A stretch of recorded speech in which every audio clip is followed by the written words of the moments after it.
January 1997. A freezing morning inside a factory in London, Ontario. A machine rolls out, low, silent, painted in a dull green that almost swallows the light. 8 wheels, roughly 14 tons, a 25mm chain gun sitting calmly on top. At first glance, just another armored vehicle.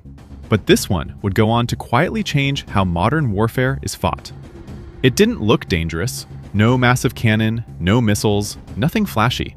And that was the point. Because the Coyote Reconnaissance Vehicle wasn't built to be seen. It was built to see everything. Rewind to the early 1990s. The Cold War had just ended. The Soviet threat disappeared almost overnight. Canada suddenly had a problem. Their main scout vehicle, the Lynx, was outdated.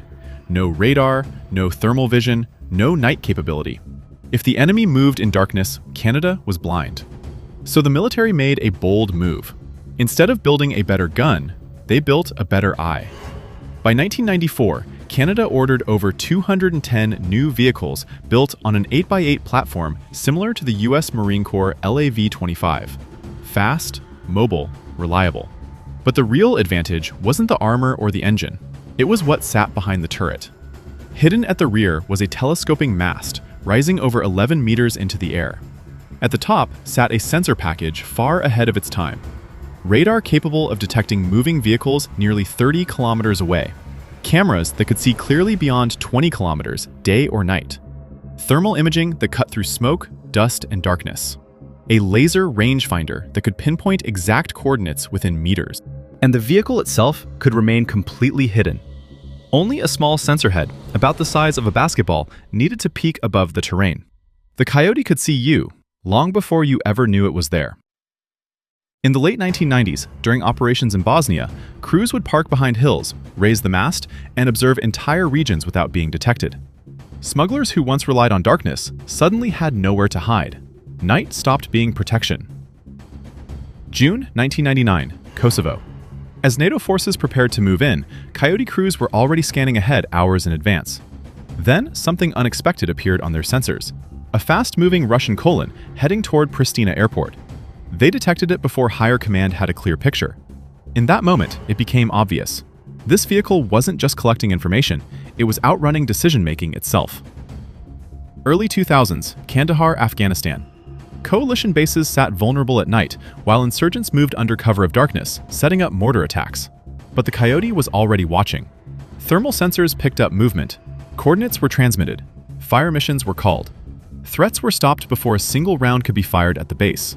Lives were saved without the vehicle ever firing its own weapon. But it had a weakness. It wasn't designed for roadside bombs. Its flat-bottom hull, ideal for mobility, became a liability in IED-heavy environments. By 2007, several vehicles were hit. Crews continued operating under extreme risk. Some didn't make it back. The same system that could see almost everything could not always protect those inside it. The United States relied heavily on human observation. The British emphasized speed and firepower. The French leaned toward heavier armament. But none combined radar, thermal imaging, long-range optics, and real-time data fusion in a single platform quite like this.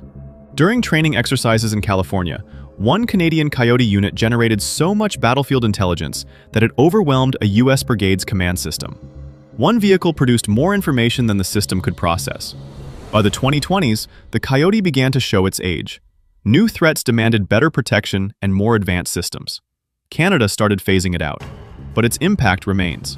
More than 25 years in service, deployed across multiple continents, used in real-world conflicts where information meant survival. The Coyote didn't dominate with firepower, it dominated with awareness. It wasn't the biggest, it wasn't the strongest, it wasn't the most heavily armed, but it could see farther, react faster, and understand the battlefield better than almost anything around it. And in modern warfare, that's what wins.